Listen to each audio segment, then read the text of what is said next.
Hey everyone, Scott Wirtanen, Honest Rate. Today I want to talk to you guys about DSCR, otherwise known as the investor loan. So let's go through it a little bit together. So first of all, what in the world does DSCR mean? What is the loan? Who can do it? Who benefits from it? And like what are some of the rundowns, just like general details of it. So first thing to go over is DS stands for debt service, and then the CR is coverage ratio. And essentially all it means is debt service is the mortgage payment on a property, and coverage ratio is the income that is being brought in from that property.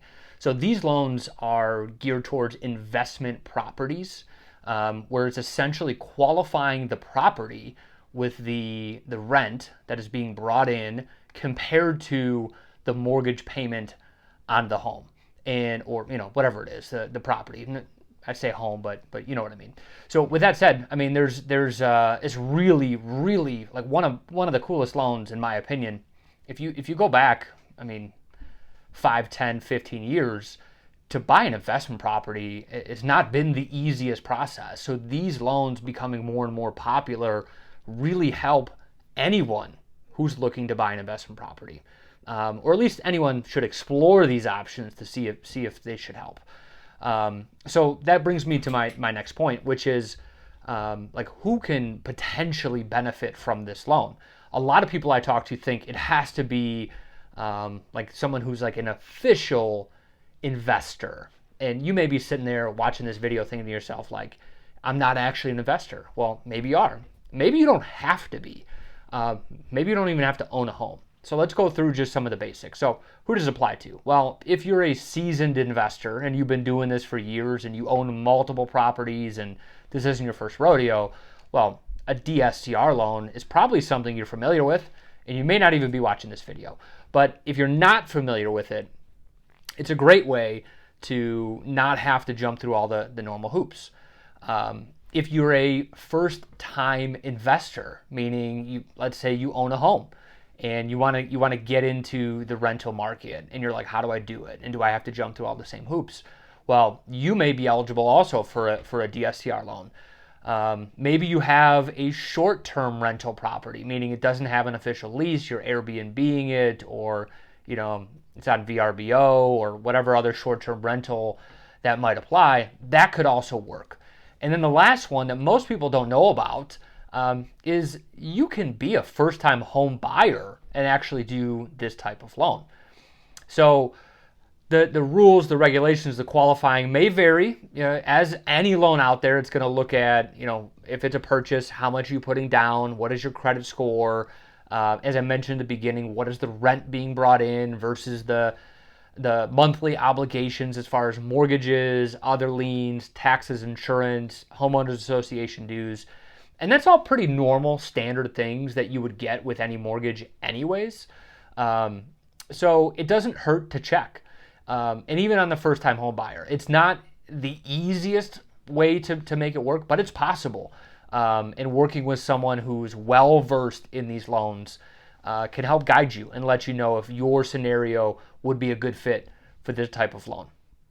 So what are the benefits? Why do folks do this loan over what you may know is just a quote-unquote conventional mortgage? Well, a few of the benefits are it can be a lot easier. When you talk about folks that if you own multiple properties or you're buying an investment property and you're going through the quote-unquote conventional process, some of the rules and regulations to get those loans just aren't the easiest. You got to provide, traditionally on conventional loans, 2 years of tax returns, which you do not need on a DSCR loan. You need to provide full income documentation. If you have a job, you may need to provide your pay stubs and W-2s. If you own multiple properties, you got to provide all of the tax, the insurance, and all of that stuff on regular conventional loans. And on a DSCR, you don't. A lot of times you're just providing for that specific property. So that's one benefit. The second benefit is qualifications as far as the property itself might be easier. You don't have to jump through the normal hoops of a conventional loan that's backed through Fannie Mae or Freddie Mac. So it opens up a wider variety of properties. So maybe you're buying multiple, 2, 3, 4 unit property. Maybe you're buying property that's 5, 8 units. There are lenders out there that can fit that bill. So it can make it easier. It can make the approval, like the credit box for approval, wider. Makes the documentation generally less. And overall, a couple of the other benefits are, if you own a bunch of properties, then in the traditional lending world, there's some heavy regulation on how many properties you can own, what type of assets do you need to provide to show that you can afford those properties, while the debt service coverage ratio does not necessarily have the same hoops to jump through. So it can be easier in that regard. And then the last one that is one of the most popular that in my career used to get all the time, which is, can I put this property in an LLC? Like, it's an investment. I'm renting it. I want to protect myself from liability. And a lot of times, if you do a conventional loan through Fannie Mae or Freddie Mac, you can't. They have clauses in their contracts that if you put it in a business name or LLC name, they could call that loan due. Where a DSCR loan is geared towards the investor, they're not going to call the loan due. They're happy to allow you to qualify for the loan in your LLC. All right, so what are some of the misconceptions, the common things that I hear from folks that don't necessarily apply? I got one the other day that said, hey, these are like short-term balloon loans, right? Generally, no. Like, generally, they're just fixed rate mortgages. I would say the vast majority of folks that I work with do a 30-year fixed loan.